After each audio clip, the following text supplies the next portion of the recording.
so today we're going to talk about why we use hip spicas, and then Barb is going to demonstrate how we put one on. So first I'm just going to have Melissa run over some reasons behind why a hip spica would be ordered.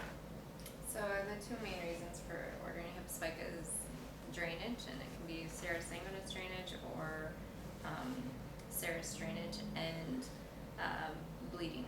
So to provide extra compression to kind of calm everything down. So the biggest patient population for that is the young men.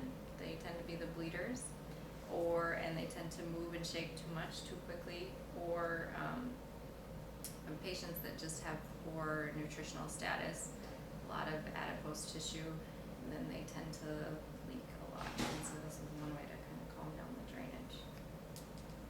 All right. So there's two ways of putting the hip spica on, and it depends upon how mobile your total hip patient is. If your total hip patient is able to stand at the bedside, then that is an easier way to apply the ACE wraps if they're strong enough to do it in a standing position. Now it's hard to do it with them standing in a walker, so you have them standing at the bedside with the side rail up, and the side that you're wrapping is on the outside. It's best to always have two people, two nurses, whenever you're doing a hip spica, standing and or lying. So today we're going to demonstrate the standing. When they're in the bed, then you need a person on each side of the bed because you'll be rolling the patient a little bit. Before you have them stand, you have to make sure that the Aquacel dressing is removed, and then you put a pressure dressing on with minimal amount of tape. First you use the non-adhesive 2 4x4s and 2 ABEs, and you line it along the incision. Use a little minimal amount of tape to hold it in place, because when they stand, it's really hard to wrap and hold the dressing in place. So once you have that on the patient, then you can have them stand at the bedside. So I may ask for another hand. But the other thing that you always want to check with your surgeon who's ordering the hip spica is if they want it started from the knee or the foot. Now, if the swelling is all the way down the leg, they may decide to have the wrap from the foot. The majority of the time, it is from the knee. It's a 6-inch ACE wrap. You're going to at least have 2 layers. 3 layers is okay. It's a figure 8, and they overlap by 3 inches. So you start at the knee, and you want it snug, because the important thing is to get the pressure on there. And so you do instruct the patient that it is going to be snug, but at any point in time, if they feel like they have numbness going down the leg or into the foot, that we can rewrap it. You do have to have them basically nude to do it, so you don't have material in the way. And their underwear would go over the hip spica. So you go around the waist, and then you come back over the So the thigh. dressing's here, right? Yep, it's going usually right along there.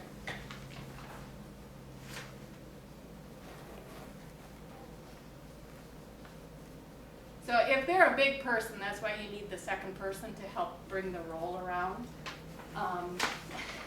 If they're small, like Erin here, you could possibly do it. If they're small and strong, you could possibly do it yourself. And then you start the second one again. And it's going to be snug. And they're changed daily. Except for, what did you say, sometimes?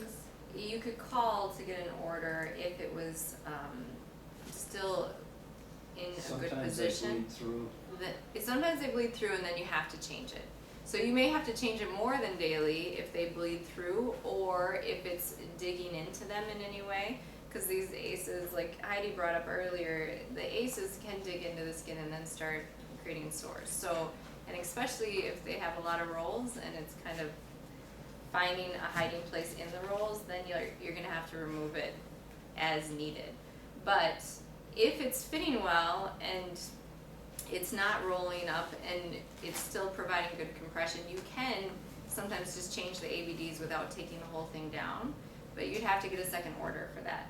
In general, they have to be daily, or as needed if they drain through. So depending upon where the incision is, you know, this may need to be wrapped a little bit higher. I'm just doing it for example. But you put the pressure along the incision line. So, and it feels snug.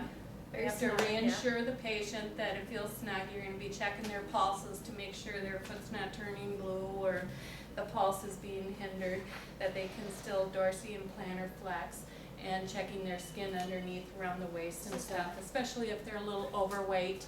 The tightness can cause irritation. So at least daily, if not more, rewrap. Safer to do it with 2 people, 2 nurses.